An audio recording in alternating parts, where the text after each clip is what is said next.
Pale Park Road ilianza na kikundi yangu wakati tulipanikiwa pia tukapata kazi pale. Na tulikuwa hiyo siku tunaona kama ni ndoto wakati tuliambiwa nyinyi mnaweza tafuta pesa jua kali mpate nyumba hapa. Tukajiuliza tunaweza ishi hapa kweli? Tulikuwa tunaona nyumba zinajengewa ndosi. Sasa hivi wakati ilikaa kidogo tukaambiwa saa hii mnaweza kuanza kusave na mboma yangu. Tukakuja tukaambiwa mkisave 12% unaweza tukasave watu wengi kama 200. Lakini ukweli wa Mungu tulipanikiwa watu 45 ati saa hii mimi naishi kwangu Park Road. Hapo town tu natembeanga na Mungu nikienda town. Pigeni makofi bana. Wow. So unataka kuniambia hiyo kikosi yote ya mafundi yenye mlikuwa pamoja, nyinyi ni wewe, kuna wengine pia wali benefit? Tu katika hiyo Park Road mafundi tuko 45. Yes. Wale mix up na wale walikuwa na supplier vitu akina mama. Yes. Akina mama ni 13. Yes. Hao wengine ni magentleman. Yes. Wale tulipanikiwa kupata nyumba pale. Wacha niwaambie kitu. Hii mpango ni ukweli. Yes. Wajua walikuwa naona kama pesa yetu itapotea. Serikali haiwezi kupotezea pesa. Tuliona majina yetu ikisomwa. Saa hiyo na tukaambiwa twende tuchukue funguo. Saa hii tunaishi kwetu. Imagine. Na sisi tulikuwa mtu wa kuchoma. Sasa hivi mnaniona niko safi kidogo. Very good. Makofi tafadhali ya chairman wetu. Kabla nirudi kwako, tuko na Mr. Muturi here. Yes sir. Tell us about wewe mtu hapa Embu, umesema wewe unataka kuaspire kukuwa na nyumba yako. Kabisa. Tell us. Naitwa Wilfred Muturi. Mimi ni hustler. Ni mtangazaji pia, naongea na watu kila siku. Na kama kuna kitu ambao vijana wanazungumzia sana sasa hivi, hakuna kitu ambacho vijana wengi sana watafurahia kama kuweza kutoka kwa nyumba ya mama yao, kuweza kutoka kwa nyumba ambayo ni ya kulipia na kuweza kuwa na nyumba yao. Actually that is what they want. Na pia wakasema pia, nimewasikiza like 2 weeks sasa tumekuwa tukiongea. Nataka kujua sasa mnataka nini? Wanasema hata opportunities ambazo tuko nazo, kwa sababu tunalima, mimi mwenyewe ninalima hapa na pale kidogo kidogo tu. Zile products ambazo wako nazo, kwa zile miradi zitakuwa zinaendelea, wanataka pia kupata nafasi ya kuuza vitu vyao kwenye hiyo miradi. Na kwa hiyo wanasema wako tayari kabisa. Sasa jambo tu ambalo ni la kuomba hili ni kwamba sisi kwa bahati nzuri Mheshimiwa Rais tunawazungumzia kwa lugha yao. Lugha ambayo wanaelewa kabisa kutoka hili ya Kiembu. Okay. So na kwa sababu governor alishawaambia kwamba kavinda negaka. Yani huu ndio wakati. So naomba kama sisi tukiweza kupata information zaidi tueleweshwe tu. Sisi pia tuwaeleze tu pole pole Mheshimiwa Rais. Tueleweshe mpaka tuelewe sisi wote. Alafu tuendelee kabisa. Asante sana. Thank you so much sir. Tell us madam, from your organization, how are you participating into this space and what do you think about it? Thank you. Your Excellencies and all the dignitaries, good morning. My name is Isabella Tenai. I work at E4 Impact. E4 Impact stands for Entrepreneurship for Impact. At E4 Impact, we work with the SMEs to ensure that we are able to support them to build enterprises that are addressing the challenges that we are facing. So tumesikia maneno ya manyumba, hizo ni opportunities. How are we contributing? How are the SMEs being built? How are we contributing to the national government agenda? So tunafanya kazi na watu wa biashara. We have entrepreneurs wenye wanatumia waste to make affordable construction material. Those are youths who are being created and micro enterprises that are being supported across the ecosystem. So we are all contributing and saying, how do we work together with the government, the SMEs, and create an environment that can allow these young enterprises to also come up. Asante sana. Labda tufanye closing remarks, tuanze na mdosi wetu Kadere hapo. Tukimalizia, ukiadd value, history ya affordable housing. Maneno mingi zimesemwa. Maneno yako ya mwisho sasa. Maneno yangu ya mwisho, nafikiri ile kitu watu wanafaa kuambiwa ni ukweli. Tufike ule mtu ako mashinani. Watu waelezwe, wapate kuelewa hii maneno, hizi nyumba ni za ukweli. Na pia ningeomba watu wa media, sasa ile mnafanya documentary, wacha kuleta economist, wacha kuleta watu wadosi, mtu ambaye anaweza afford mortgage. Leta pia na wale watu wanaishi pale kwa slums,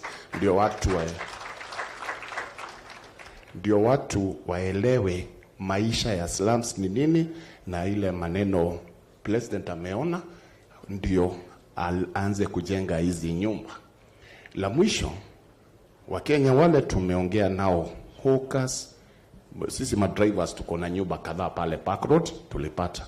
Wale tumeongea nao mahoka pole pole, tukua pale tu kwa terminus, wamekubali. Na ile nilikuwa nataka kusema ni kwamba wale watu wengi wanapinga hiyo housing levy. Yes. Ni wale watu ambao wamejenga nyumba zao na wamekuwa wakinyanyaza hawa watu ambao hawana hali, yani mahustlers, na hawataki kukosa clients kwa sababu serikali ikijenga nyumba kila pahali, bei ya nyumba itashuka chini. Yes. Kwa hivyo ni wanabiashara, tuangalie maneno na tunataka tufike pale mashinani. Hiyo tu ndio nitasema. Asante sana. Asante sana. Dosi, your final remarks. Kama mafundi wanawake tumepitia challenges mingi sana tukiwa site. Kwa sababu ukifika pale unadunishwa, unaonekana ni kama huwezi, at the end of the day unakosa kazi. Na wewe kama mwanamke unataka kujiendeleza, unataka kujiendeleza, hata kama ni affordable housing, wewe pia upate moja. Lakini kama umeenda pale na unanyanyaswa, upati nafasi ya kufanya kazi, hakuna vile utasave. Kwa hivyo kupitia hii mradi mnaweza tusaidia kama mafundi, especially wanawake, tupatie nafasi, tupatie fursa ili hata sisi at the end of it, yes, hata sisi pia tuweze kupata hizi manyumba. Yes. Hatuwezi jenga mahali na tutoke bure. Sisi, yes, tukiingia pale ndani hata sisi pia tutoke, yes, kama sisi ni home owners. Yes. Na pia nimesikia umeleta bank, nimesikia iko hapa DTB. Au pia nimesikia wanafanya partnership na SMEs. Hata sisi ni wanabiashara. Kuna wale ambao wanafanya kazi ya hardwares wako huko nje, wale ambao wanatamani sana wakue na ni mafundi. Kwa hivyo wakipatana na sisi pia inaweza kuwa kitu kubwa. It can be a very good thing for us as fundis, women fundis in construction. Yes. Bwana Chair, tuambie your final remarks. Okay, asante sana. Mimi ile naweza kuambia katika Jua Kali tuliona wenzetu wote wapikiwe na kitu inaitwa home ownership. Na tukaanzisha kikundi inaitwa Jua Kali Contractors Federation of Kenya. Na sasa hivi tumeregister members 10,000 ambao kila mtu sasa hivi tumeanza contribute kila siku tukingojea, because sisi tuchaonja na tunajua utamu wako kaa kwako bila kulipa rent. Asante sana. Asante sana Chair. Mpigeni chairman makofi tafadhali. Thank you. Bwana Muturi, your closing remarks. His Excellency wants to join us. Thank you so much.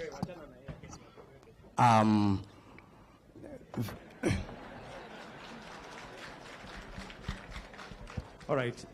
Sasa naona ya kwamba we want a conversation that is wholesome, and we have His Excellency the President, we have the Deputy President, we have Her Excellency the Governor. Kama kuna maswali yoyote, kwa sababu kuna mtu amesema hapa ya kwamba tuongee ukweli, si ndio?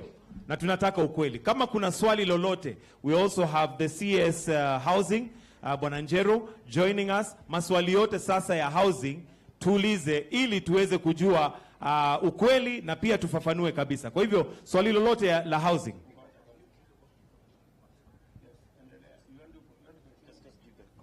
Thank you very much. Asanteni sana watu wa Embu, mjambo. Very good.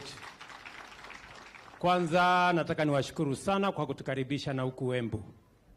Asanteni sana kwa kutupokea siku ya leo. Tumekuja hapa kwa shughuli ya MSMEs na nimefurahi sana kuwatembelea.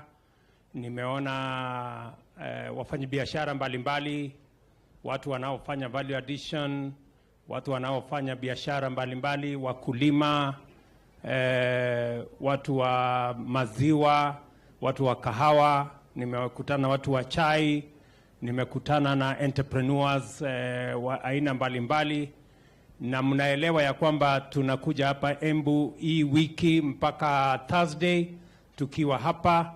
This is a week where we are celebrating our micro, small and medium enterprise, na vile vile tujieleze ni vipi tutatumia MSMEs kusukuma mambo ya uchumi wetu, si ndio? Mnajua tulikubaliana ya kwamba sekta hii ya wafanyabiashara wa aina yote, kuanzia mfanyabiashara wa chini, ni sekta ya muhimu katika uchumi wa taifa letu la Kenya. Sekta hii inaajiri karibu 85% ya wale watu wote wanafanya kazi katika taifa letu. 85% of all employment is around our micro and small enterprises. And therefore, it is a very, very important sector to Kenya. It is an important sector to the economy of the Republic of Kenya. And therefore, it is a very important sector to the government of Kenya and the people of Kenya. Na ndio sababu hiyo theme ya mwaka huu ya celebration yetu ni MSMEs. Na tunataka tuelewane vizuri ni vipi tutawajumuisha sekta hii, wale wote walio katika sekta hii, katika kupeleka taifa letu la Kenya mbele. Na ndio sababu hiyo wizara ambayo inahusika na idara zote ambazo ziko katika hiyo sekta, na pia county government yetu ya Embu pia wanaambatana na sisi katika harakati hii. Kwa sababu tuko hapa leo na ndugu zetu wamezungumza vizuri kuhusu jambo la housing. Kwanza ningependa kucontextualize, kwa sababu ni vizuri tuelewe ni sababu gani tunashughulika na yale mambo ambayo tunaamini ni ya muhimu. Tatizo kubwa, na mimi nilikuwa hapa Embu katika harakati ya campaign. Si muliniona ama? Muliniona area? Nilikuwa area hapa. So, na tuliongea na nyinyi na tukasema ile changamoto kubwa sana iko Kenya ni changamoto ya vijana na Wakenya ambao hawana ajira. Si tulikubaliana? Na ndio tukasema every hustle matters.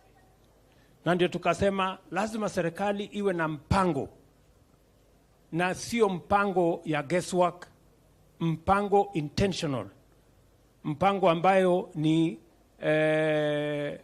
makusudi, deliberate, ya kupanga vile ajira itapatikana katika taifa letu la Kenya, kwa sababu kufikia sasa katika taifa letu la Kenya tuko na vijana karibu 5 milioni ambao hawana ajira, na wanaongezeka kila mwaka.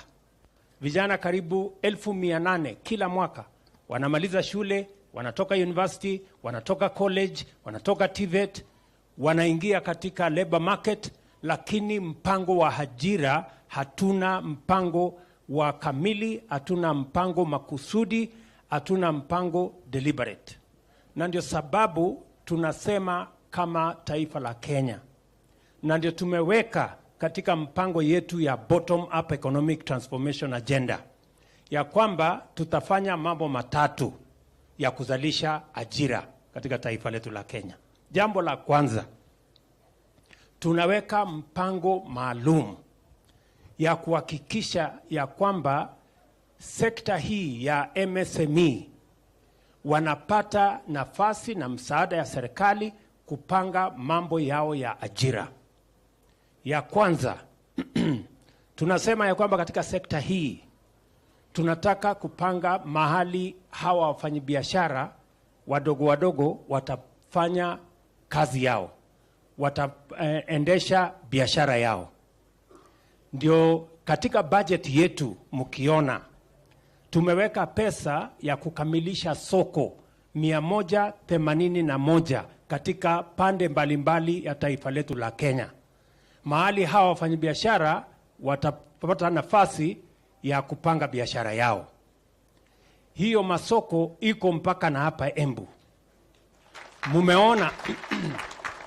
Mumeona vile vile katika gazeti yetu ya leo tumetangaza kandarasi ya kujenga ile tunaita County Aggregation and Industrial Parks. Mahali tutakusanya mazao ya wakulima. Mahali wale watu wafanyabiashara ambao nimewaona wengi hapa wataenda kufanya ile inaitwa value addition. mahali tutaweka mazao yetu katika cold room ndio isiharibike. Leo tumetangaza kandarasi ya County Aggregation and Industrial Parks 14 Kenya, ikiwemo ya Embu County. Tumekubaliana na Karinda hapa ya kwamba county government ya Embu itatoa shilingi milioni 250. National government itatoa milioni 250. Tujenge County Aggregation and Industrial Park ya watu wa Embu. Pale katika ile County Aggregation Park ni tusaidie wakulima, kwa sababu wakulima wengi hawana taratibu ya kupeleka mazao yao ifike sokoni, wakutane na wale ambao wanataka kununua mazao yao. Wengi wanapatikana huko na brokers, wanakuja wanahangaishwa na makatel.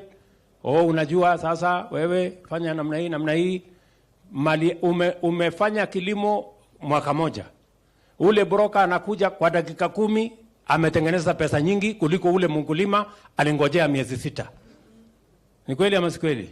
So ili kumsaidia mkulima ndio tumesema we are going to have an aggregation center in every sub-county, and we are going to have an aggregation and industrial park in every constituency in Kenya. Tunaelewana? Huyu mtu yenu huyu anaitwa Gitonga, mtu ya kujituma. Huyu mkunji. Nimeketi chini na yeye na tumekubaliana ile soko ilikuwa inaitwa nini mahali tulisimama pale siku ya kampeni? Kidhimo. Ile soko ya Kidhimo lazima tukuje tuimalize. Na ndio nimeweka pesa kwa budget ya mwaka huu tumalize soko ya Kidhimo. Na tumalize soko zingine 4 ya sub counties hapa Embu. Wakati tunapanga kujenga ile tunajenga na gavana wenu. Tunaelewana? Ndio tupatie nafasi wale MSMEs ambao wanataka kufanya biashara. Hizo masoko itakuwa ni mahali pazuri, itakuwa na room ama space ya kufanya biashara, itakuwa na space ya kuhakikisha kwamba tunaweza kufanya value addition, itakuwa na stima, itakuwa na maji, itakuwa na mahali ya kujisaidia na mahali ambapo biashara inaweza kuendelea na heshima. Tunaelewana jameni? Hiyo ndio hatua yetu ya kwanza, kwa sababu tunataka kutumia kilimo kupanga ajira ya vijana wetu. Jambo la pili, hapa nje na baadaye, by the way, baadaye si tuko na soko hapa Embu ile ilichomeka wakati moja. Mimi naenda kuanzisha soko mpya. Tunajenga soko mpya hapa ambayo itakuwa ni soko ya kisasa, and I'm going to start the construction today. Tunaelewana? Kwa sababu ni muhimu wale wafanyabiashara wetu ambao wako sokoni pale. Hiyo soko imekuwa ndogo na iko msongamano mkubwa na haikujengwa vizuri, si ndio? Sasa tunataka kujenga soko hiyo mpya. Kwa nini tunajenga hii masoko? Kwa nini tunapanga hiyo taratibu yote? Ni kwa sababu tunataka hiyo value chain ya kilimo yote itusaidie kuzalisha nafasi ya ajira, ndio vijana wetu wa Embu na vijana wa Kenya wapate mahali ya kupata kazi. That's number 1. Number 2, hapa nje nimeanzisha wifi. Si ndio? Hapa nje tumeanzisha wifi. Pale kwa soko iko wifi. Pale kwa stage tunaweka wifi. Ile niliwaambia bundles haitawasumbua. Nimeona jamaa mwingine ananiuliza mahali fulani, wapi ile mambo yako ya wifi? Sasa nitamjibu leo kwamba ile mambo ya wifi iko area. Tayari tumeweka about 48 hotspots in Kenya.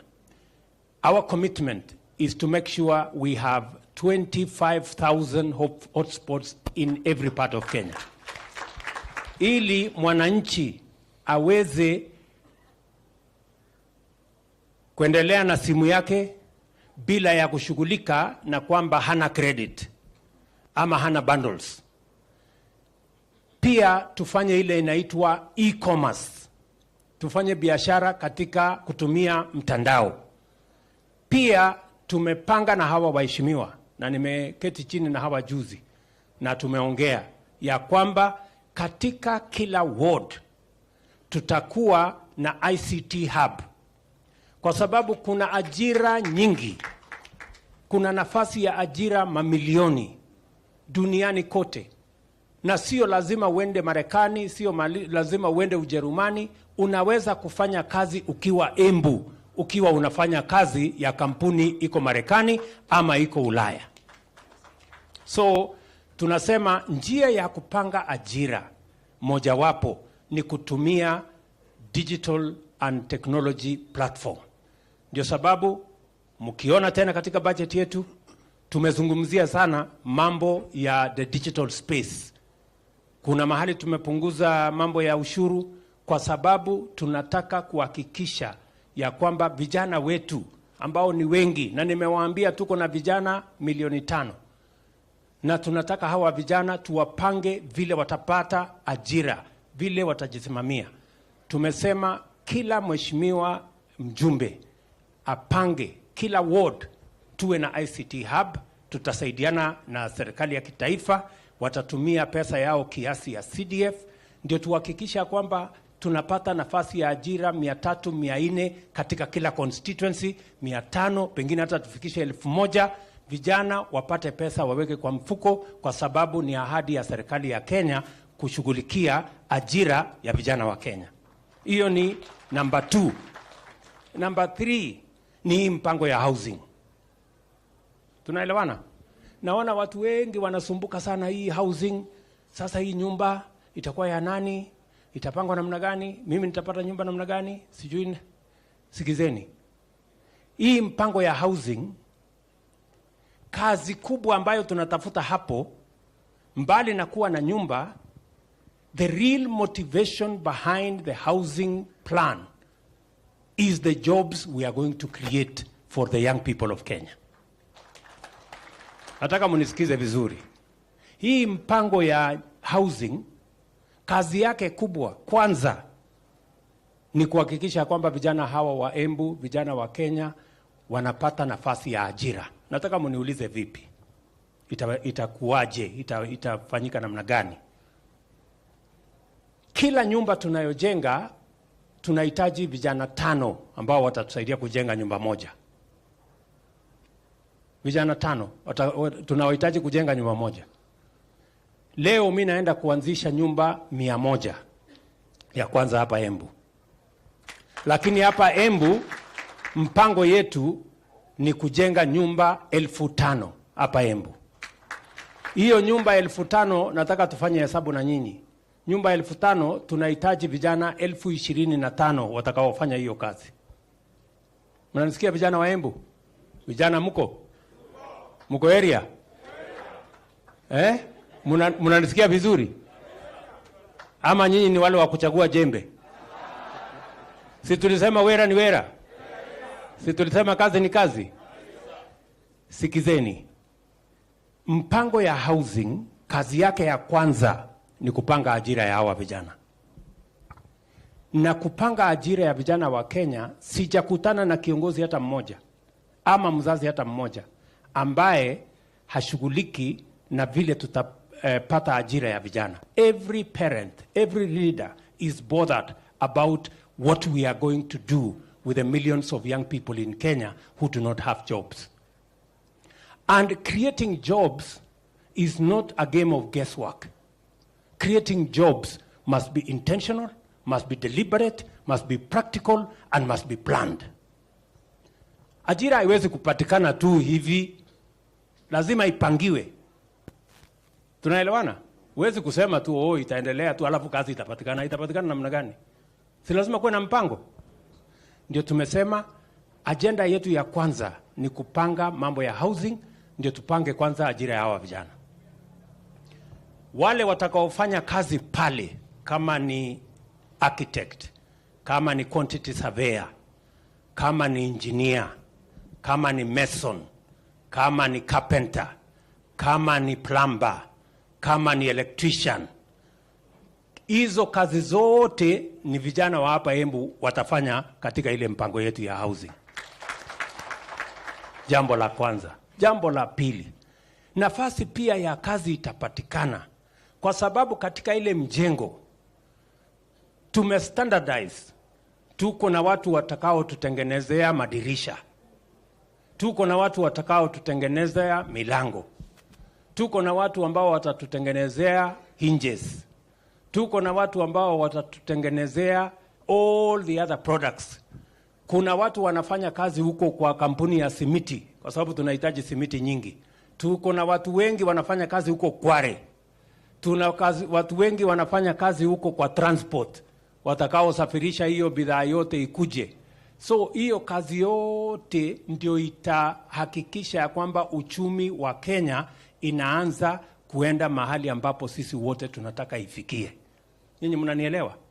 So itapatikana ajira kwa mjengo, itapatikana ajira kwa factory ya kutengeneza simiti, itapatikana ajira kwa factory ya kutengeneza chuma ambayo tutatumia pale kwa nini, itapatikana ajira kwa Kware mahali tunatengenezea kokoto, itapatikana ajira kwa wale wanatuletea sand, itapatikana ajira kwa wale wanatuletea wanachonga mawe ambayo tunatumia kujenga katika ile mjengo.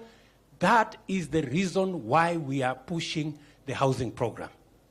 Watu wengi wananiuliza, mbona wewe rais unasukuma hii kitu sana? What is urgent? Ni nini ya dharura?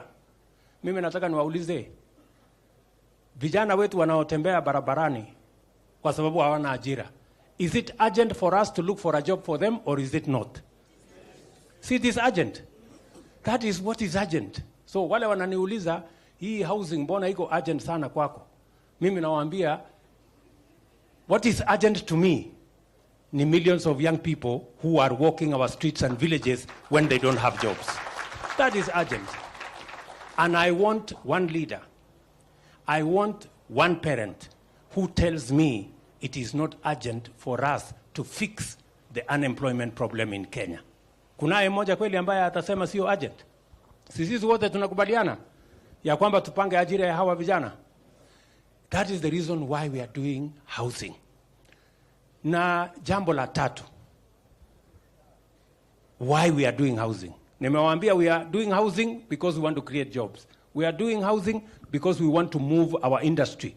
We want to enhance our manufacturing.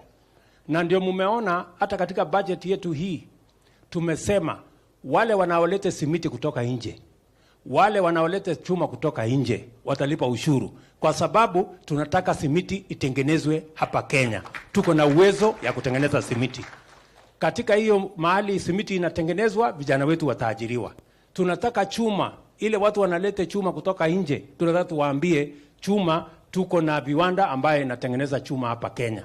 Ile chuma inatoka nje, tutalipisha ushuru, kwa sababu tunataka chuma itengenezwe Kenya, vijana wa Kenya wapate ajira. Ama mnataka tuendelee kulete chuma kutoka nje na simiti? Sisi tutengeneza hapa nyumbani kama kuna mpango ya kutengeneza. Pia nimesema hata ile furniture, watu wanaenda China, wanaenda wapi kununua furniture. Na vijana wetu hapa wanahangaika na randa hapa, wanahangaika na kazi hapa. Tumesema kama wewe unataka kulete furniture, hii kitanda, imagine mtu anaenda kununua kitanda China, mtu anaenda kununua meza, mtu anaenda kununua kiti ya kukalia kutoka China. Tumesema katika hii budget tunaweka 30% excise duty kama unataka kulete meza na kitanda kutoka China. Kitanda tutaenda hapa Embu tutengenezewe, kuna vijana wanafanya kazi pale. Ama mnasemaje? How are we going to grow our manufacturing if we continue to import even the things the young people of Kenya can produce? Hawa vijana tunawapeleka TVET, tunawapeleka kwenda kufanya kazi gani TVET? Wanaenda kujifunza ufundi ya nini? Kama tunaenda kulete ati kitanda na kiti kidogo huko sijui wapi. Sio ni ukumbavu? ama ni aje? So tunaelewana? So hiyo ndio sababu tunapanga mambo ya housing, because we want to create opportunities for young people to work in our country, number one. Number two, we want to grow our own industries, and we want to grow our own local manufacturing because it is important. Tunaelewana? Na ndio tumesema ili hiyo kazi ifanyike. Wacha niseme the third issue. Jambo la tatu, nataka mnielewe vizuri. Why are we doing housing? Kenya, tuko na slums, including in Embu. Tuko na slums Kenya, 1,410 and 11, I think. Ile slums, mahali watu wanakaa, Kibera, sijui wapi, Embu hapa, Embu ya slum, Shauri, hapa kwenu. Sindio?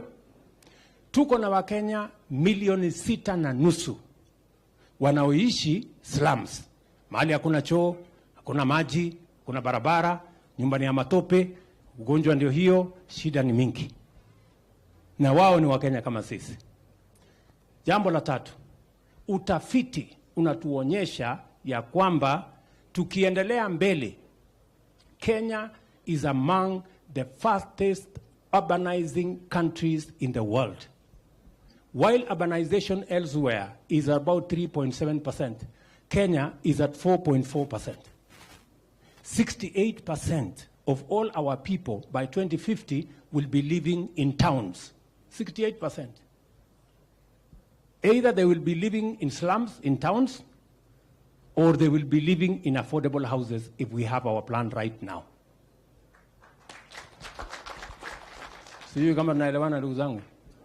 So we need to ensure that we get rid of slums, people living in decent.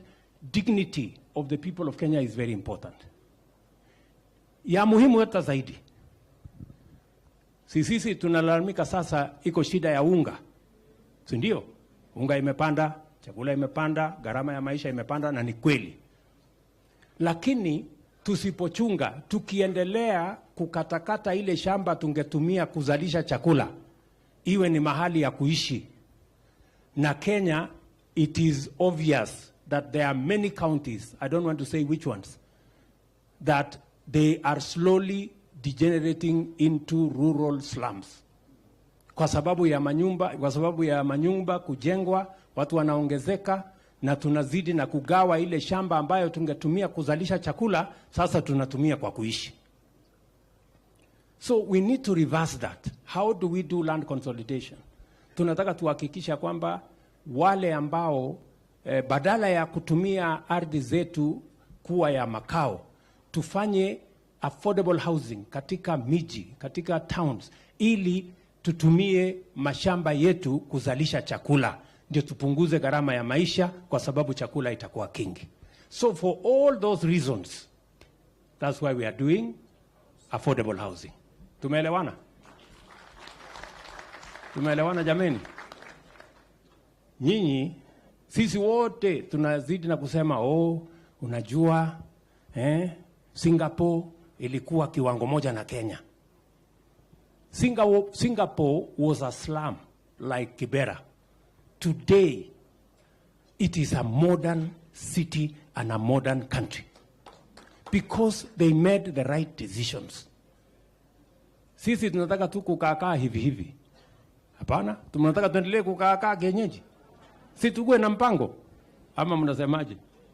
Sasa tumesema sisi ambao wananchi hawa wengi mnatulipa mshahara. Rais analipwa na wananchi.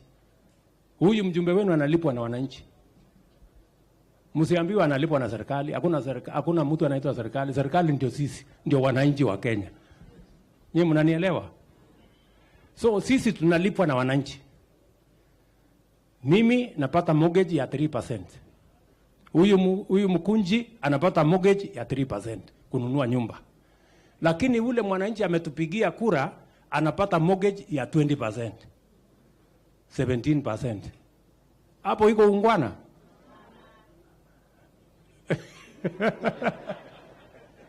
Wewe mwananchi ukienda kutafuta mortgage unaambiwa lete 15%, 17%. Mimi nalipa 3%. Huyu mkunji analipa 3%. So tumesema kwa sababu wananchi hawa ndio wanatulipia mshahara, na pia na wao tuwapangie ili hata na wao wapate mortgage, hata kama haitafika 3%, wacha ifike 5%. Jameni, iko makosa hapo? Iko makosa? Na katika hiyo mpango tumesema sisi ambao tuko na mshahara yenye nyinyi mnatulipa, sisi tutoe 3%. Mimi nitoe 2,500. Sasa 2,500 wewe Mugunji, tutakombana na hao wananchi mambo ya 2,500 ili mwananchi huyu apate mortgage, hata na yeye mtoto wake apate kazi Sasa mimi nasikia kuna watu wanakuja wanawaambia hapana, msikubali hii mambo ya mortgage. Wewe kwanza huna mshahara, ule yako na mshahara anakuja kukuambia ati upinge. Sasa unajua hii dunia iko na utapeli mingi sana. Wewe unapinga umsaidie yeye asilipe, na wewe ukose nafasi ya mtoto wako kufuata kazi. Nimeambia hawa ndugu zangu, jameni, tukubaliane. Sisi ambao tumebarikiwa tuko na mshahara, tunalipwa na ushuru ya hawa wananchi, tuwe na utu. Tukiambiwa make a small contribution, ili huyu mtoto wa huyu mwananchi ambaye anatulipa mshahara yetu kupitia kwa ushuru ile analipa, hata na yeye mtoto yake apate ajira kwa mambo ya affordable housing, na yeye apate nafasi ya kupata nyumba ile affordable, na yeye pia alipe badala ya mortgage 17% akuja hapo 5%. Tungangane hapo sisi wote. Iko makosa hapo? Nasikia watu wengi wananiambia, wewe bwana president, sasa hii kazi ya nyumba hii nilikuwa naongea na walimu jana. Walimu wananiambia sasa mimi nini yangu ni 30,000. Sasa 3% ni shilingi 900. Hii 900 sasa hii ni pesa mingi sana. Sasa mimi namuuliza, wewe mwalimu ndugu yangu, wale ambao watafaidika na hii fund ni watoto wa Kenya. Pengine hata mtoto wako ni mmoja wao ambao watapata ajira. Si ni kweli? Kama hatapata ajira kwa mjengo, pengine yeye ni quantity surveyor, pengine yeye ni fundi, pengine yeye anafanya kwa factory ya simiti, pengine yeye anafanya kwa factory ya chuma, pengine yeye ni transporter, pengine yeye anauza kwa hardware. Kwa sababu hiyo watu wote watafaidika na hii mpango. Mnanielewa? Iko makosa tukichangia watoto wetu wa Kenya 1,000,000 wapate ajira kila mwaka. Iko makosa tumefanya? That is all we are saying. Ili huyu mjamaa, si mmesikia huyu mungwana? Huyu mungwana ni mtu wa jua kali. Huyu namjua. Saa hii ako na nyumba pale Park Road, mahali wadosi wanakaa, hata yeye ako hapo. Kwa sababu ile nyumba anaishi tumepunguza gharama ya kujenga. Nyumba ambayo ingetukarimu shilingi milioni 15, sasa hiyo nyumba inatugharimu shilingi milioni 3. We have brought it down. We have removed the cost of the land, we have removed the taxes, we have reduced the cost of the construction, so that we can have a country where all of us are equal. Na unajua mimi sitaki kuwa mtu muongo. Nilisema tutapanga ajira ya vijana wetu, na hiyo ndio mpango. Tupange ajira. Na nilikuwa na hao watu wote, tulikuwa na wabunge hawa, si tulisema mheshimiwa, tutapanga ajira ya watoto wetu. Sasa msiniruke. Tuko pamoja katika hii safari mpaka tupange ajira ya hawa watu wa Embu. Watu wa Embu tunaelewana? Tunaelewana?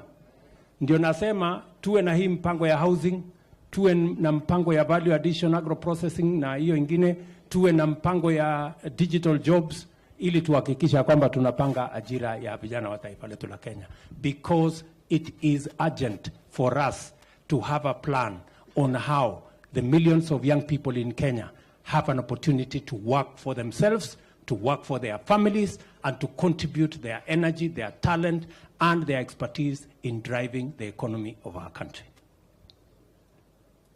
Sijui kama tumeelewana. Na niko tayari kujibu maswali. Yule mtu wako na maswali aniulize. Because I am ready to answer. Karinda, si usemeko kitu. Thank you, Your Excellency. Your Excellency, I want to confirm, nataka kuambia watu wangu wa Embu, tayari I have received a letter kutoka kwa Managing Director wa National Housing Corporation. Ameniambia nimpatie majina ya vijana wetu mafundi, artisans, wote ndio waweze kuenda kazi pale tunaanza manyumba. Kwa hivyo what you're saying is true, mimi nimeona na macho yangu, and I want to promise you, sisi watu wa Embu, we support the housing project. Ama namna gani? Number 2, we support the project you are bringing here in Embu, kwa sababu bila hizo hatungekuwa tumefika mahali tumefika, na sisi tuko nyuma yako 100% to the projects that you are doing. I want to appreciate that, Your Excellency. Rigiji, semeko kitu. Hata hapa inahitajika ukweli. Yes, sir. Ukweli ni kwamba Your Excellency, hao watu ya Embu, shares yao kwa serikali yetu ni kubwa sana. Na kama kuna county inatakiwa ifaidike haraka iwezekanavyo kwa uongozi wako, ni county ya Embu. Na kwa hivyo rais, tukiwa hapa kwa mambo ya ujenzi ya manyumba, we are in the right place. Hao mafundi wa Embu waende kazi, wapate kitu, wapange mambo yao. Na rais wetu, usijali hii makelele. Hawa watu wanapiga makelele, hata ukifanya nini hawezi ona.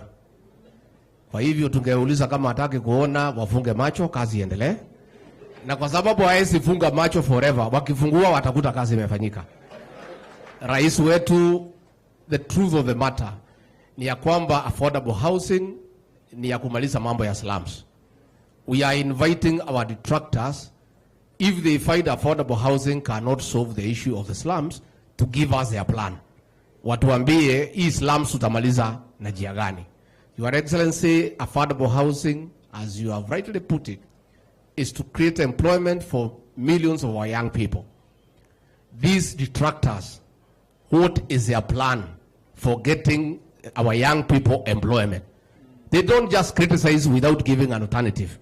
Na pia rais hawa pia walikuwa na nafasi yao.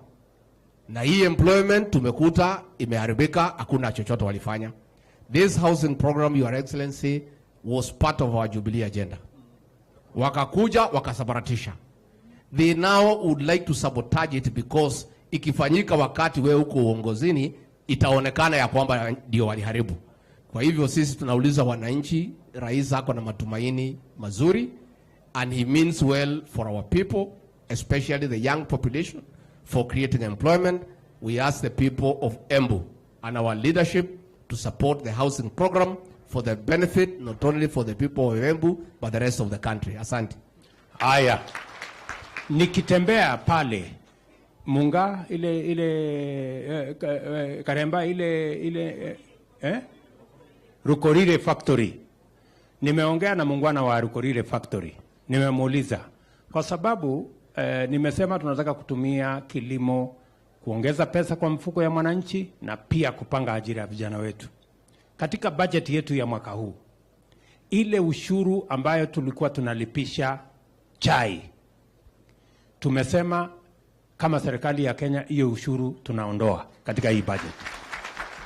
Jambo la pili, ile packaging nimeona mnatumia hapa, hiyo packaging ni quality ya juu, kwa sababu tunataka kutumia kuhakikisha kwamba bidhaa zetu inakaa vizuri na hata tunaweza kutumia kuuza katika soko za nje. Pia kama serikali ya Kenya tumesema packaging material, ile material mnatumia katika packaging ya agricultural products, pia tumesema tunaondoa ushuru kwa packaging material, ndio wakulima wetu wapate nafasi ya kuuza mazao yao, kwa sababu packaging itakuwa bei ya chini na margin ya wakulima itaenda juu. Tumekubaliana vile vile na mambo ya maziwa hapa Embu, na nataka nishukuru huyu mjamaa Chake anaitwa Chake. Wewe Chake, wewe ni uko mbele sana. Na nashukuru sana huyu jamaa kweli alikuja mpaka kwangu huko akaniwekea mambo ya dairy. So sikujua ya kwamba umetengeneza hii kula. Sasa hii kula tutapangana na wewe. Ndio? Hapa Embu tunalete coolers 20 mpya. Nimekutana na wakulima pale. Wananiambia sasa kilimo ya maziwa wanataka kujipangia ufugaji vizuri. Si namna hiyo? So sisi tutawasaidia. Na tumekubaliana na processors wakiwemo KCC na wale wengine ya kwamba hata powder, milk powder ile tunaagiza kutoka nje, sasa tutatengeneza hapa nyumbani. Na tutaanza kuuza maziwa yetu ikiwa powder, ikiwa processed katika soko ya Afrika Mashariki na soko ya Afrika. Huyu Moses Kuria nimemtuma, ameenda nchi 15 in the last 3 months, kuanzia Egypt mpaka South Africa, kupanga mambo ya soko ya wakulima wetu, kwa sababu hatuwezi kukubali ya kwamba watu wa kutoka Australia, sijui watu ya kutoka wapi, wanakuja kuuzia maziwa watu ya Kongo, na sisi tuko hapa. Kwani kazi yetu ni nini? Si hiyo ni soko yetu? Tutajipanga namna hiyo. Na nyinyi mkae rada, wakulima mjipange hapo. Na tumekubaliana hiyo mpango, tunaendelea pamoja. Kuna mama pale ako na swali, mpatie nini aniulize maswali. Your Excellency, sir, all protocol observed. My name is Tanya Ireri, a lady who started a business with 5 shillings. I'm here representing the youth, the hustler. My company does four services. I'm doing leather production. The governor and both Waziri Kuria has ordered a bag. Now, that bag, it requires 6 youth to do it, all individually placed. And I also do interior design. I employ 10 people to do housing. I've done gift packaging where I do 20,000 gifts. I employ 20 youths who are Form 4 leavers, dropouts. Now, we have a challenge, and I'm challenging you, Mr. President, sir. I want to say thank you, first of all, for the affordable housing. Unfortunately, when you're mnaniona pa nakakatajiri, lakini niko nafungiwa hao juzi na tena na landlord. So after buying my land to set up a cottage industry for leather, I got broke. I got like extremely broke. Most of you remember me kneeling down to Moses Kuria and asking him to bless me with the 10 million. Me nikom soto mbaya. But I want to say thank you for President Ruto, because this is quite a deal for the hustlers. Now, my challenge to the youth, as Moses Kuria quoted, and I'll quote him, Tanya is ahead of the government in innovation, and it's true. I'm a small-scale hustler. What I want to challenge after this project, Mr. President, sir, we set up, like in Embu, there's no cottage industry. The incubation sheds, as you call in Embu.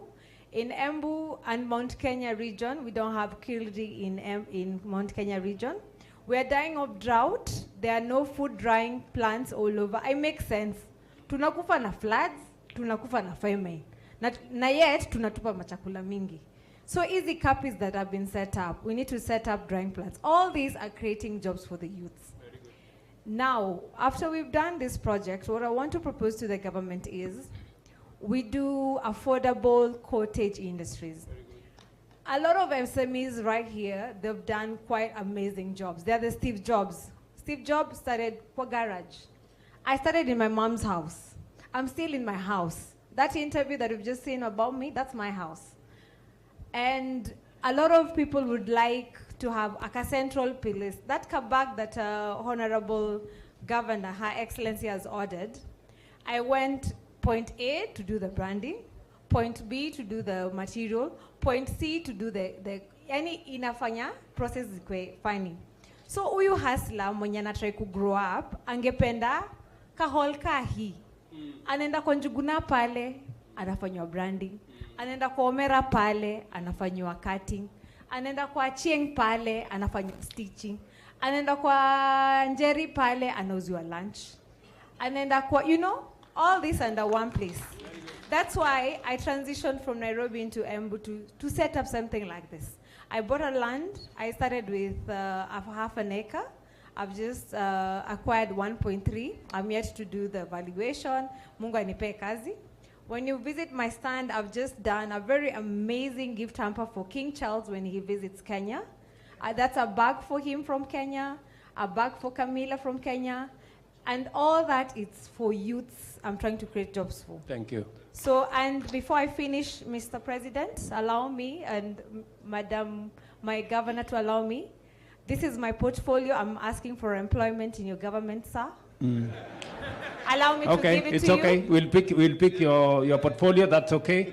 But I just want that great lady. I didn't get your name though. Tanya Ireri. Yeah, Tanya Ireri. Tanya Ireri is a great lady. Congratulations for what you're doing. I want a microphone to be given to this man called Moses Kuria. Tanya has said something that is fundamental. She's struggling to buy land. She's struggling to develop it. It is all in bits and pieces. She wants a place where she doesn't have to buy the land. She doesn't have to travel from this place to that place to consolidate her product. What is the plan, Moses, around the county aggregation and industrial park that will sort out Tanya's problem? Moses. Thank you, Excellency. First of all, unajua watu wa Embu, they are my in-laws. So, Murearo, very good. Your Excellency, the whole idea behind the county aggregation and industrial park is someone like Tanya, who is today actually an orphan or a nomad, business speaking, to find a home. And by the way, once we set up the Embu County Aggregation and Industrial Park, pale kwa, kunaitwaje pale sasa? Mashanga. Mtu kama Tanya, ya kwanza atakuwa pale. Ya pili hata kununua hiyo shamba, atakuwa na nafasi yake hapo. Wale watu wote ambao wameexhibit leo, wale watu tulikuwa nao hapa mwezi ya 4, ile mpango tuko nayo na governor ni hao wote. Tukimaliza hiyo industrial park, tuwahamishe pale, tujue pahali wako, tuweze kuwatafutia soko pamoja. Na jambo lingine, na tunaongea na so many development partners. Once now we put all those SMEs, all those young men and women there, we then now try to solve the issue of capital. Because now we know where they are, and we can be able to finance them, the kind of money they are looking for, through our financial institutions, like the SACCOs, through our development finance institution, like KDC, where we are pulling all this money. Pahali Cherugui atawaachia na Hustler Fund, kama requirement ni kama hiyo 10 million, ambaye hawezi kutoshea kwa M-Pesa, sasa wanakuja kwangu, na waondoa hapo, na wapeleka mbele. Ya mwisho, Your Excellency, ni mtu kama Chake, ambao tuliwagundua hapa wakiwa na Tanya, when we came for the Embu Expo. Now, this is a problem that is happening. I took Chake, nikamwambia hiyo mashini yako, upeleke pale Kirudi. Ana akapeleka Kirudi. Na nikauliza Kirudi, ile machine about coolers, tunaleta kutoka sijui wapi huko nje, give me a report showing hii ya Chake ni nini imekosa. Kwa sababu saa hii tutanunua machine kutoka Poland, kutoka wapi, same quality ya Chake, na halafu tunamwacha Chake bila Chake. Na hapo ni shida. So, Chake akaenda pale Kirudi, akapelekwa na kijana anaitwa Fred Nyaga hapa, tunamuita landlord. Kirudi ametoa report. Halafu sasa shida, Kirudi wamemwambia mashini yako iko sawa, sasa enda kwa mtu anaitwa KEBS upate certification. Nikamwambia Chake usiende huko KEBS.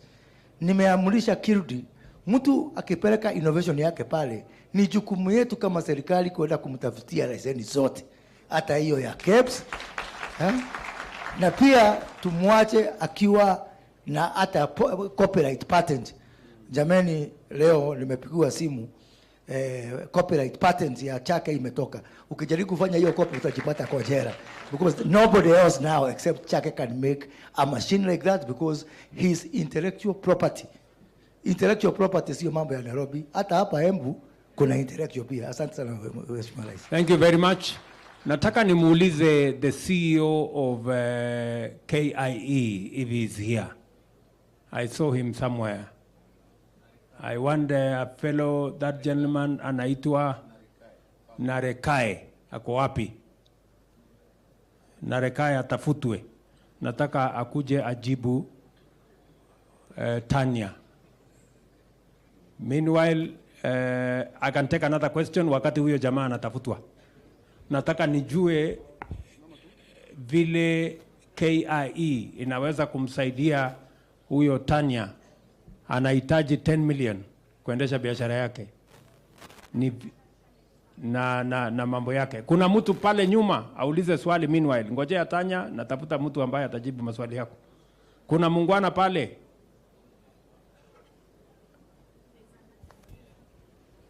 Wapi huyo mtu? Huyo mwenye ako na kilo mingi huyo. Very good.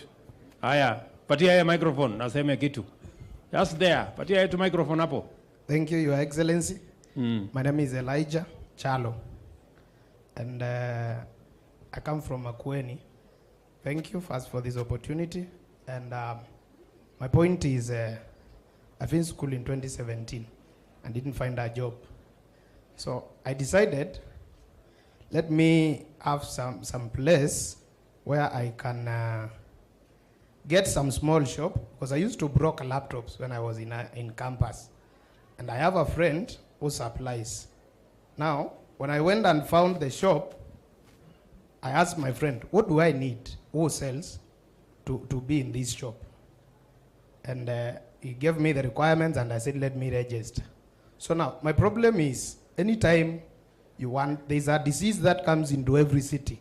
As Embu becomes a city, you see some funny money needs from people you don't know.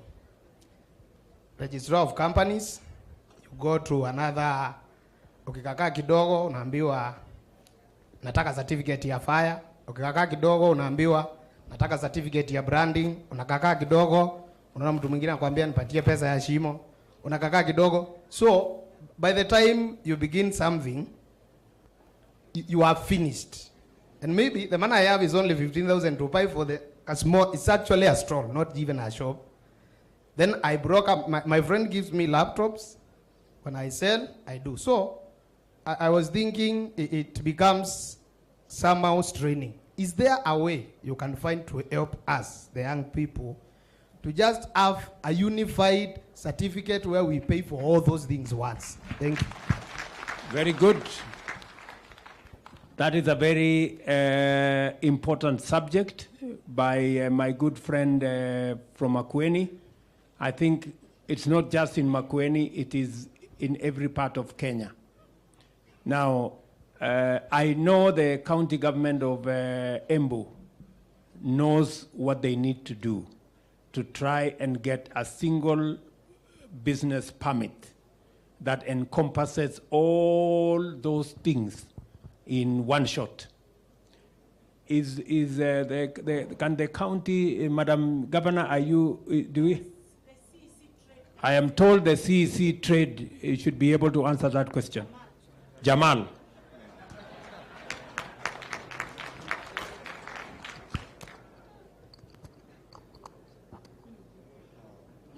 Thank you, Your Excellency, the President, Excellency, the Governor. On business registration and the financial requirements that my friend is talking about is true. As county government, we are doing our best to come together and consolidate all the licenses required. But it is also a huge problem from the national government, because many institutions in the national government are also looking for these licenses. There is NEMA, there is, there are quite a number. No, I think there's NEMA, there's KEBS, there's KRA, there's TF. So when you're setting up... Jamal, let us concentrate on the ones he mentioned. Don't try and shift the problem to another place.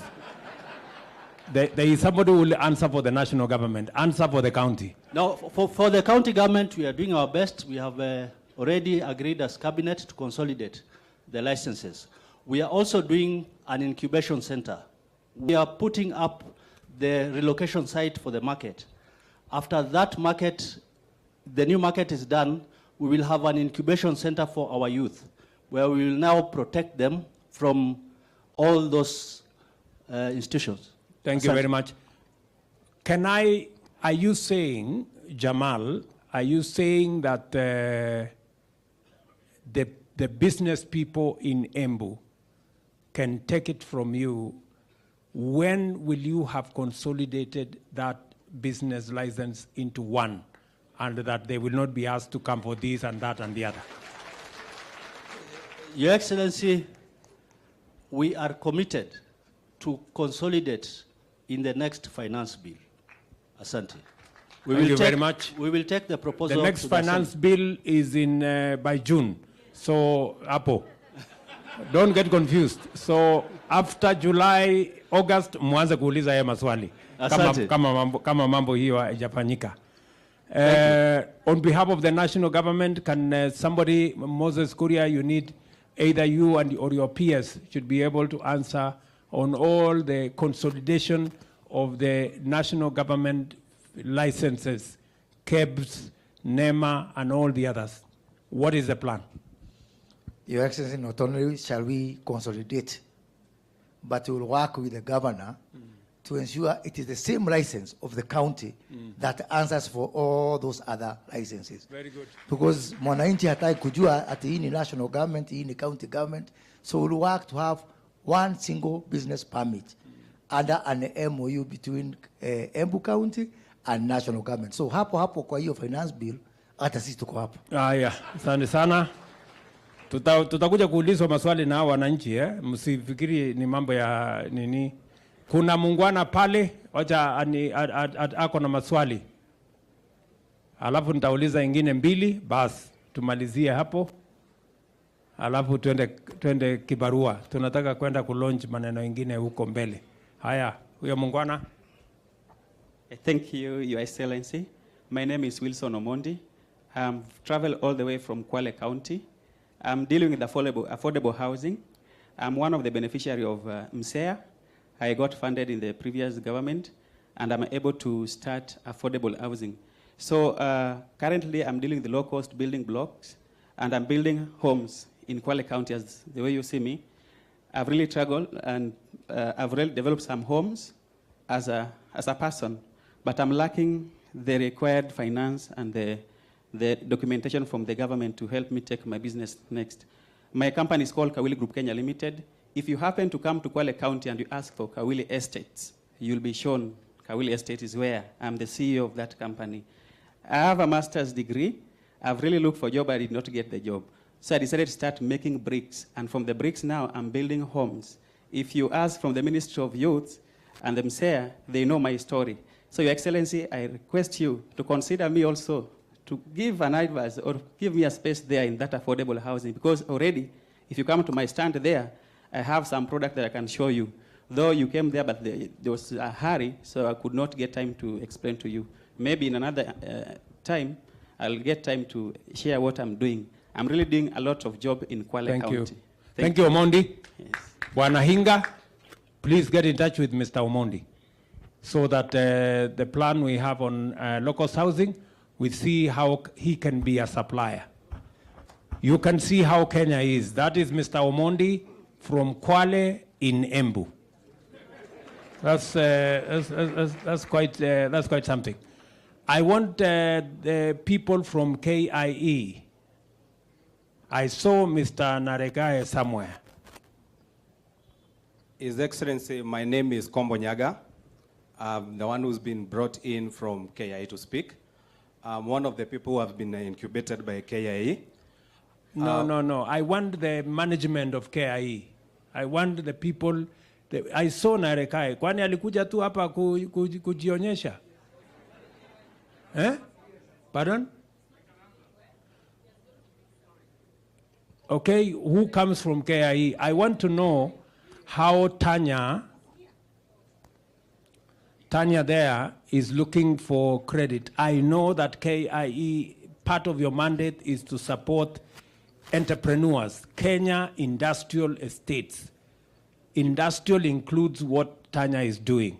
Industrial includes what Omondi is doing. How is KIE going to support Tanya? What does Tanya need to do to get the kind of support that she is looking for? What does Omondi need to do? Because Omondi says his challenge is also finances. What do our KIE? Your Excellency, thank you very much. We are here.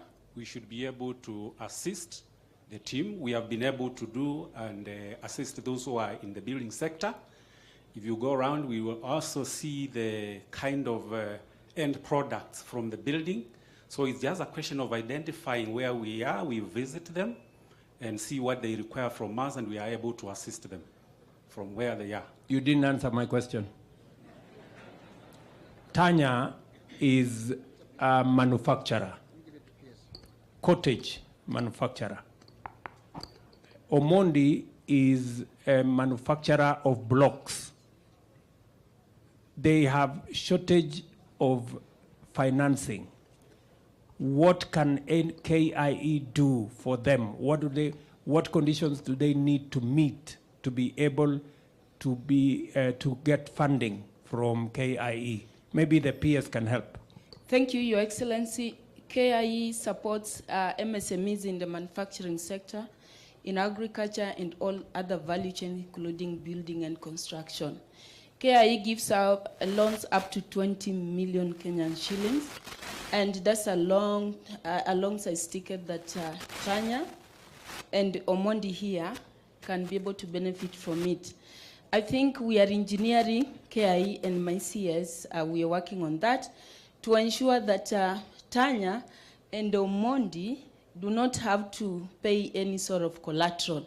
And then the interest rate, they're able to be supported at a single digit, the way you have always advised. So what you're going to do is see how we can reach out to them and to make sure that they become part of our flagship project as part of our engineering strategy. Thank you. Okay, Madam PS, but you need to up the game of KIE. They don't seem to know what they are supposed to be doing. We are engineering. The fellow who was speaking there didn't exactly know what is going on. So, asante sana. Tuko na mama hapa. Huyu mama ako na macho ine. Asante sana mtukufu rais, mtukufu gavana au protocols observed. Kwa majina ni Frida Karani, hapa Embu wananiita Firirida. Naomba nizungumze kupitia kuwa mwenyekiti wa bodi ya wadhamini ya wanarika hapa Embu. Na ile jambo tunafanya sana na wanarika ni kuwa na midahalo ya jamii almaarufu community dialogues. Tulipokuwa na community dialogues, moja waliuliza kuhusu affordable housing. Yule ambaye si plumber na hawezi fanya kazi katika ile nyumba directly, je, wanaweza husishwa katika upandaji wa miti ile ku create the green environment around the houses. Pia wakauliza the issue ya waste management. Nyumba zinapojengwa kuna a lot of broken tiles, a lot of choppings za miti, za mawe, na wengine wao wana talanta hata za interior design. Na wakaomba ya kwamba serikali ifanye mpango maalum. Waseme ya kwamba kama ni mambo na waste management kutoka kwa ile nyumba, wapewe ile nafasi. Na pia wakauliza, na katika kuuliza pia wakafanya suggestion ambayo waliomba serikali iconsider.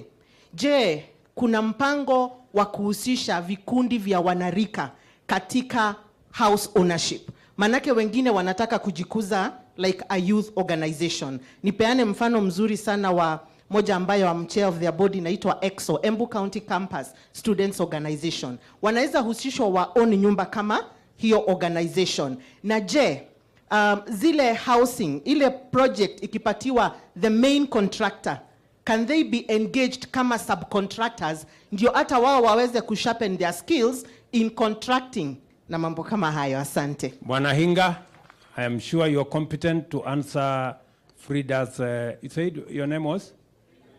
Karani, Madam Karani. She has raised very pertinent issues.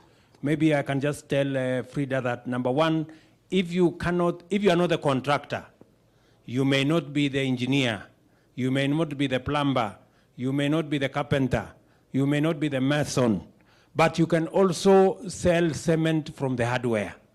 Unaweza kuuza msumari, unaweza kuuza wheelbarrow kutoka hapo ya hiyo mjengo.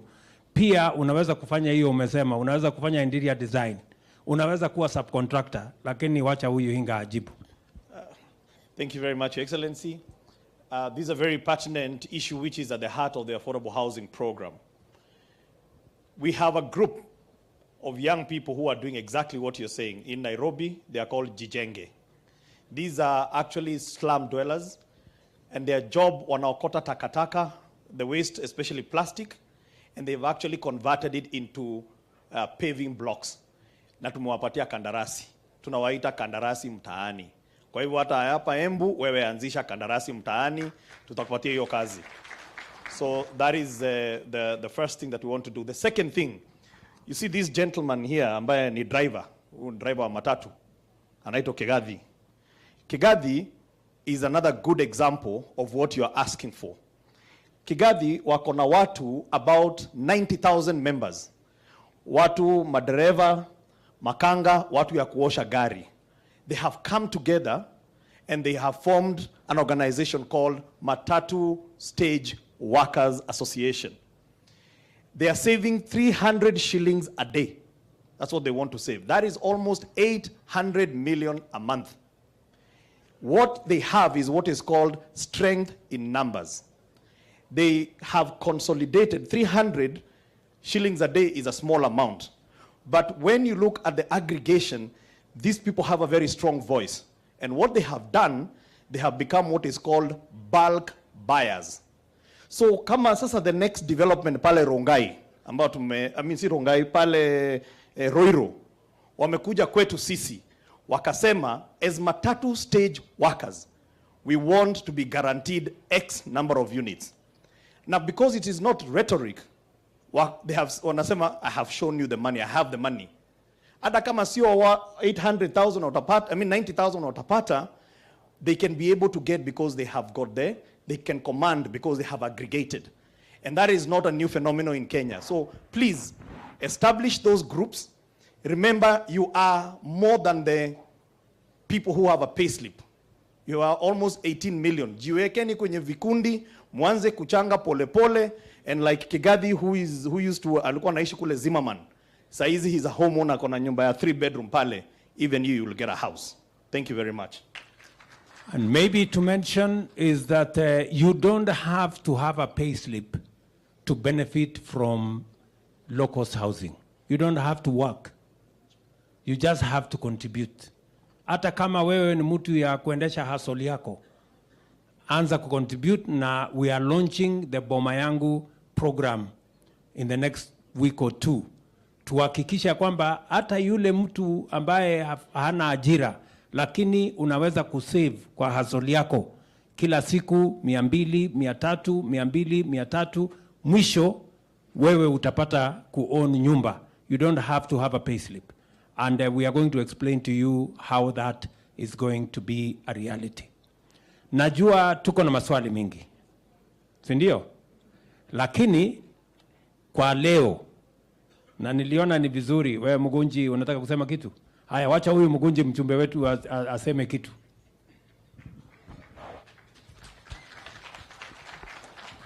Thank you, Your Excellency, kwa kututembelea tena huku Embu na huku Manyata constituency na hapa pia University of Embu. Ulikuja hapa tena kwa maombi, na hiyo siku tuliomba maombi ikaingia deep ndani in heaven. Kwa sababu Your Excellency akiomba Madaraka Day, aliomba hatukujua inakuja na hii maneno yote. Asante sana kwa kutembea. Your Excellency, mimi nataka kushukuru kwa sababu naona umesaidia hawa wananchi wangu. Unajua si hiyo bili inakuja kule National Assembly. Yes. Na mimi nimeona umeuliza wananchi wetu hapa, tuna support affordable housing?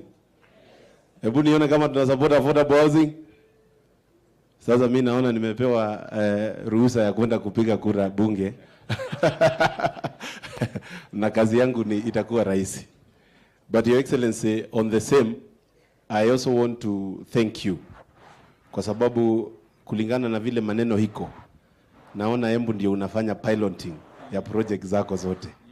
Na kama kuna ingine inakuja pia ufanye piloting huku. Ili tuendelee kunufaika na serikali yako. And as His Excellency the Deputy President says, hii share ya Embu hapa sisi hatukucheka tukikupigia kura. Hatuko tunacheka. Sasa wewe usicheke na sisi. Kwa sababu maendeleo tunataka mingi kulingana na vile kura tulipiga nyingi. Na His Excellency is always very clear that sisi tulishinda Uasin Gishu na percentage ya kura ile tuliweka hapa. Ni ukweli? Kwa hivyo we continue piloting for those projects. Now we are waiting for the sports complex at Njukiri. Hiyo tumeongea na wewe na umeniambia maneno iko horizon. Na pia Your Excellency, mimi nataka kukuambia sasa vile nimefanya hesabu yangu. Tulikuwa tunajenga hii stadium hapa. Na nilikuwa very keen kujua exact number of people wale wana benefit locally na jobs zile zinakreatiwa na hiyo construction. Na in my own analysis, hapo karibu watu 250 wame benefit na hiyo construction of that stadium. So, as you're putting it right, we have to be ruthless tukitafutia vijana wetu kazi. Na hii affordable housing unakuja kulaunch pale. Pia yenyewe nikifanya hesabu karibu 1000 people directly wataweza kubenefit na hiyo construction. Hao ni vijana wetu huku wale hawana jobs. Si ni kweli watu wetu?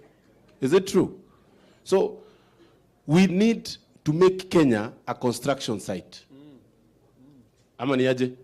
We need to make Kenya a construction site, na hiyo ndio kitu itafanya sisi wenyewe tuweze kupata nafasi ya wale watu hawana nini. Na Your Excellency, mimi nataka kukuongeza tu kitu moja.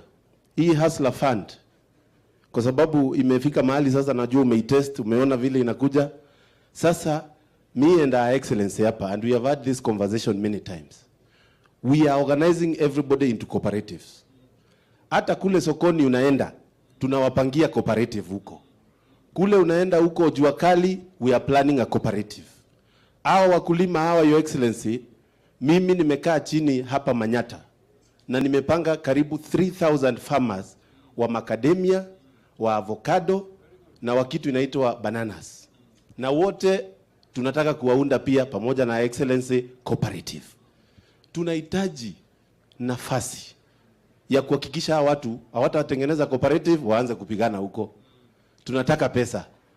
Kwa hivyo laini yako ya maneno, na ndio maana tunasema kwa sababu ushuru nayo lazima ilipwe. Hatuwezi kutuma kazi tukose kukupea tools za kazi. Tukikupea hiyo pesa irudi huku kwa cooperatives, tuweze kuhakikisha hawa watu wameweza kufanya kazi zao. Ya mwisho, Your Excellency,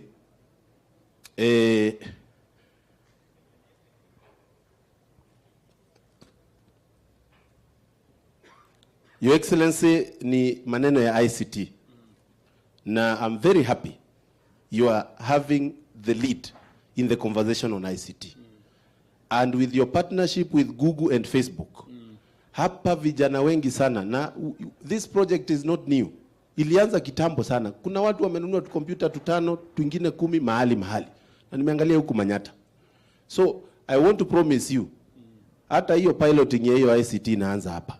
Mimi within the next 1 week, nitakuwa nimepeana list yangu ya ward levels za ICT hubs. Ili vijana waweze kuingia huko na waweze kufanya kazi. Na hiyo nasema hivyo, bado jitume program ya pale pale Manyata Technical TVET ishafika. Leo nimeconfirm kompyuta 100 zimefika hapo. Ni vile hauna uko na mbio, ungeweza kwenda pale ukilaunch, lakini tutapanga vile utakuja tena. Ya mwisho, Your Excellency, ni kuhakikisha ya kwamba hawa watu, na ni vizuri tuongee ukweli. Mimi naona watu wa Embu sisi tumebarikiwa. Mnaona aje watu wa Embu? Mmebarikiwa. Na mimi singetaka kusikia watu wa Embu wakiambiwa hawana shukrani. Si ni kweli? Sasa mimi nawaomba, vile serikali inatuhudumia, sisi tukue hiyo information mmepata hapa, ni nyinyi mtaenda kusambaza huko mkionyesha vile maneno inaendelea katika serikali.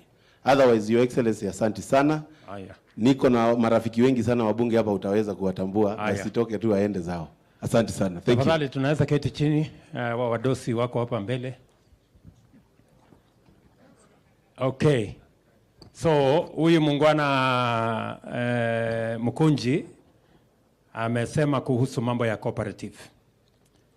Na kwa sababu tulikubaliana ya kwamba mambo ni bottom kwenda up. Ama tulikubaliana aje? Wale mahasla wako pale chini ndio nilipanga for the first time tuko na wizara ambaye inashughulika. Nasikia kuna mtu ameangusha kamia hapa. Sasa sijui ni ya nani?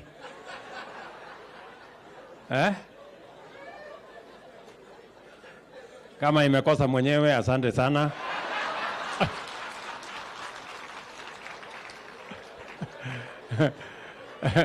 Nitanunua mahindi choma barabarani kielekea. So, Bwana Mkunji, tulikubaliana ya kwamba kwa sababu mambo ni bottom up, ndio tukawa na wizara ya MSME na cooperative, a whole ministry dedicated to mambo ya wafanyabiashara wadogo wadogo na pia kwa mambo ya cooperative. Nimekusikia vizuri, umesema hizi cooperative wanahitaji pesa. Na ni kweli. Lakini kabla ya pesa wanahitaji training. Mtu asipatiwe pesa akakuja akazama nayo. Lazima kwanza tufanye capacity building ya cooperatives pamoja na management pamoja na members, ndio waelewe umuhimu ya kuja pamoja na waelewe vile ya kuendesha mambo yao mbele. And that is the responsibility of the ministry. Waziri yuko hapa, PS wake yuko hapa, na wale PS wawili, na wote kazi yao, they know their responsibility. Sindio waziri na Madam PS na PS mwenzako? So hiyo kazi tutashirikiana na nyinyi. Kwa hivyo watu wa Embu, nimefurahi sana kufika hapa na washukuru sana. Mjue tunawapenda sana. Hapa tuko na waheshimiwa wabunge. Wacha niwasimamishe wabunge wetu. Tuko hapa na Mporo Aburi kutoka hapa Meru, mpigeni makofi. Tuko na huyu anaitwa Nyakundi kutoka Kisii, mpigeni makofi. Tuko hapo na Morioki kutoka hapa Mbere South, mpigeni makofi. Tuko na Roko ni kutoka Mbere North, mpigeni makofi. Hako na barua yake, atasema iko mahali kidogo hapo. Haya, tuko na huyu muungwana kutoka Imenti Igembe North, anaitwa Julius Mwalimu. Tuko na Karemba Bwana Mushangi kutoka hapa Runyenjes. Tuko na mama yetu Double N, mpigeni makofi, mama county wa hapa Embu. Tuko na Mundiki senator wetu wa Embu, asante sana senator. Tuko na huyo muungwana anaitwa Ngeno kutoka Narok, yeye ndio chairman wa kamati ya bunge ya mambo ya housing. Tuko na secretary general wa chama ya UDA anaitwa Cleophas Malala, pigeni makofi. Tuko na mawaziri wetu, tuko na waziri Moses Kuria, pigeni makofi, amezungumza. Tuko na waziri wetu wa ICT anaitwa Eliud Owalo, huyo ndiye atazungushana na mambo ya ICT hub na hotspot na hiyo ingine. Tuko na ndugu yetu wa kutoka hapa nyumbani, anaitwa Anthony Njeru. Tuliambiwa anaitwa Anthony Njeru. Huyo Justin Muturi ambaye ni Attorney General wetu, si ndio? Haya, tuko na Zakaria Njeru. Wacha sasa ile Njeru yenu, huyu ndio Njeru mwenyewe. Zakaria Njeru ndio waziri wetu wa mambo ya mashamba. Tuko na waziri Chelugui, ni waziri wetu wa mambo ya cooperative na hiyo ya MSMEs. Tuko na mama wetu Mworia ambaye ni permanent secretary wetu wa mambo ya TVET. Tuko na PS wetu wa housing Bwana Charles Hinga. Tuko na PS wetu wa mambo ya MSMEs anaitwa Mama Mangeni Susan. Tuko na ndugu yetu PS wa mambo ya cooperatives Patrick Kilemi, mpigeni makofi. Tuko na hule mungwana anaitwa Juma Mukwana, ndio PS wetu wa mambo ya industry, ndio huyo hapo. Tuko na speaker wetu Tiririka, huyu mtu wa hapa Tiririkwa, pigeni makofi. Tuko na deputy governor wetu, pigeni makofi, huyo mungwana Bwana Mugo. Tuko na MCS, waheshimiwa wabunge wa kaunti ya hapa, asanteni sana waheshimiwa, tuwapigie makofi. Majina yao kidogo inanichanganya. Tuko na Kobole hapo, tuko na nani hapo, watu haya, asanteni sana. Na sasa tuko na wananchi wa hapa Embu, asanteni sana kwa kutukaribisha jameni, mjue tunawapenda sana. Mwadhani ya muradi. Tuko na Miss Tourism ya dunia mzima, huyo mrembo, pigeni makofi. Basi asanteni sana, Mungu awabariki sana na tunawapenda. Thank you very much. Haya basi na